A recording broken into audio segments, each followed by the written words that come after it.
Alright, Kyra, so, I'm trying to get back into this music thing. And, a lot of the dudes around here, they know how to do more than just rap. You know what I'm saying? I'm an MC, but I need to do more. And on and off for the past couple of years, I've been experimenting with beats and just trying to put in work that way. So, it's the lab, you know what I'm saying? I spent hours on this heat right here, on this Axiom joint, you know what I'm saying? So, I'm about to go ahead and start rocking right now. All right, here we go. Yeah, it's that fire. I'ma be producing from now on all my original beats. You know what I'm saying? So check this out, check this out, check this out. Like,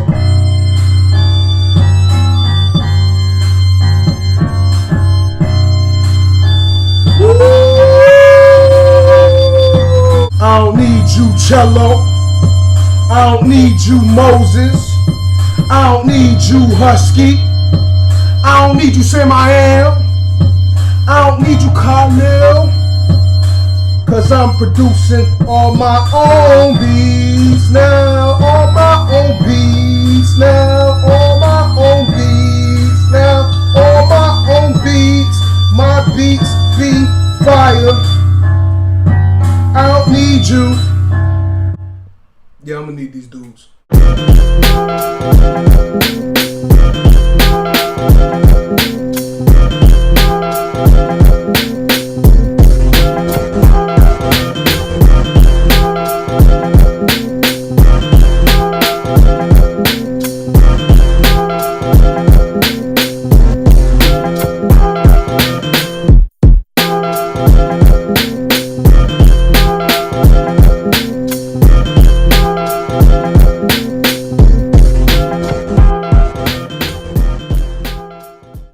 So I still need work on making beats. Over the past few years, I've been spotting on and off with it. Never really took the time to be dedicated to it due to a bunch of different variables, but I always kept rhyming intact. Rhyming had always been my first love. I had started rhyming probably in high school around the cameraman and other folk at Wilson, but then started doing shows, and in 2010 I made my first release, which was called Groceries. It was well received locally, but then I started teaching, then I got married, and then I started growing up. So like many other artists, you allow life circumstances to sometimes mold you into a better artist before way later. So I dropped another project in 2012 called Unprofitable Servants, but again, I didn't put the push the same way I did with Groceries. From there I had kind of been low key with it, but now that I'm older and fatter, I'm trying and wiser with a career and education, it's time for me to get back into the swing of things, but maybe not with the beat making though. It's time for me to go back to my roots, which is rhyming. We're gonna take it all the way back to my roots when I first really started rhyming, which is at the open mics. The first place I ever did any type of open mic was Java's. This is where it started for me personally in terms of being at open mics. One of the co-owners or one of the people who used to work here used to run an open mic, and it gave me orientation about, first of all, how to rock a mic, how to rock the crowd, how important it is to have something to say when you are on the mic. And, it had been on from there. From there, it let me know, it confirmed what I wanted to do and what I wanted to be and how I wanted to be it. Ta-da! This was the stage. Black August was right here. DJ was right there. Anybody who signed up would come over here, perform, and have the time of their life. It was such a great time. But due to this Fringe Festival, the open mic that we're supposed to be going to is actually over this way because of the Fringe Festival. Due to a forecast of snow, all the melanin had to move to another front. So let's go ahead and make that move. I feel like the city is having a renaissance and resurgence of creativity. Rochester's always been soaked with talent, so brothers, Shy the Realist, and a couple other cats and young ladies are organizing every Friday to have an open mic downtown at Liberty Pole, which is a major epicenter for our city.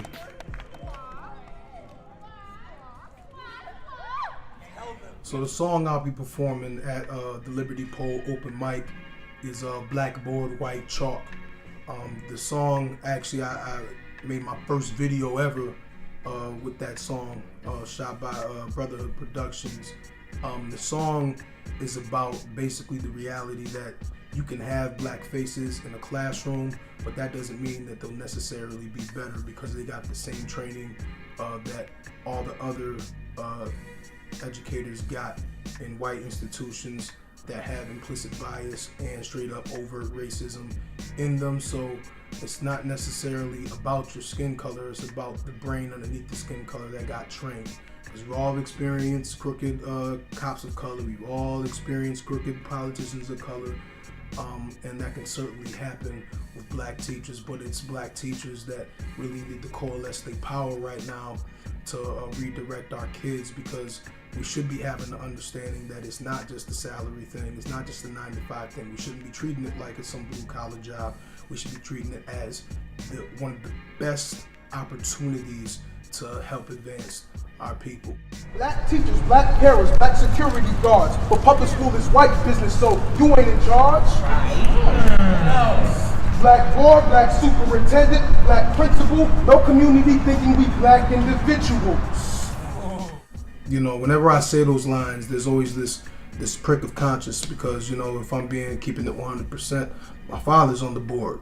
You know what I'm saying? So when I make that criticism, I always just think about that, and I always think about, you know, my own position and all the, you know, black educators that I know in the job, making sure that my criticism is done in context, appropriate context, and it's not necessarily a shot at any of my colleagues who are working hard, or my own blood relatives that are working hard in this system, but it's a reality that, you know, we have a lot of black and brown faces in this district at this moment, and we manage to still have a lot of the same problems, and we're not really taking advantage of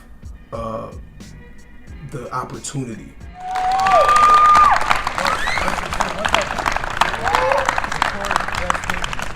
I remember the first time I went, which was last week. It was nerve-wracking a little bit. I can't even front, because one, you know, I'm still getting back in the swing of doing open mics.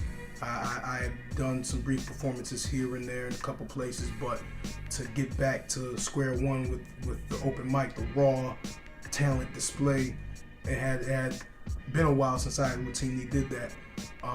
And so not only that, but now I'm probably like the oldest dude there, you know what I'm saying? I'm not even that old, but the fact that, you know, like a lot of the, you know, late teens, the 17 to the 25 crowd is really doing big things there. I wanted to make sure that I just didn't come across as that old guy that was like, back in my day, we always did this, and, you know, lyrical, miracle, spiritual, individual, that you know, like, things have changed, and you know, and more often for the better. Shout out to my guy Bushido, Garvey. My name is Eliel the God. Since I know him, he's just been a cool guy. He's real honest. You feel me? I love the honesty, the constructive criticism, because it always helps. I respect him as not only a teacher, because he teaches in the Rock City School District, but also as a rapper, and I would say a lyricist. To me, that's what he rap, real hip hop. You feel me? He make that. He talk about what's really going on. He make people conscious, whether it be about a woman, the things that minorities go through. It's just always powerful. November 18th, it's going to be fire. I already know. I've been listening to my boy music for about 2 years now. Bushido Garvey has legendary music. It's definitely mind-blowing, definitely, you know, eye-opening, definitely something that you need. It's educational and uplifting. So if you need something that's you know, good for your soul, this is definitely the album for you. If you're not familiar with him, get familiar with him. The knowledge is undeniable. The talent is undeniable. He's definitely one of my favorites. Top five, easy. Yo, crafting rhymes in classes during all the teaching, craft rhymes in the mind when I hear dummies speaking. Middle America's thinking that this dude is a heathen, like my ancestors for believing that the drums are breathing. I'm a genius and stain beat breaks. Observe like I was a Martian, rarer than pink steaks. With hair over your forehead, you couldn't bang hearts. A Glock with computer chips couldn't bang smarter. Steve Garvey, lyrical grooving like a political movement. I'm quick to start a party. Rochester boogeyman, neck snapping monster, showing how brothers get down, way above yonkers. Them complex suckers, if you gotta repeat it to understand the wordplay to the T, so be it. Like sample tops and choosing the way to rhyme. No rails trying to grind on my upstate of mind.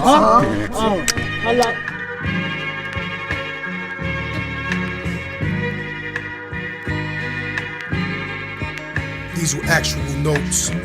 Cartridge's point was eloquent. Not intellectual masturbation is relevant. Ultimately, black teachers can be comparable to Dr. Wade Noble's dog and sheep parable. Drinking from another's udders. Growing up confused about who's really your brothers. A lot of sheep herding dogs holding pieces of chalk. Liberation in appearance, but oppression in talk. Oppression in action, also oppression in thought. Students don't catch it, so they always get caught. They see the black skin, so the poison they accept it. Racism covert, racism more effective. Dynamics of domination involve self-domination, so that mental slavery can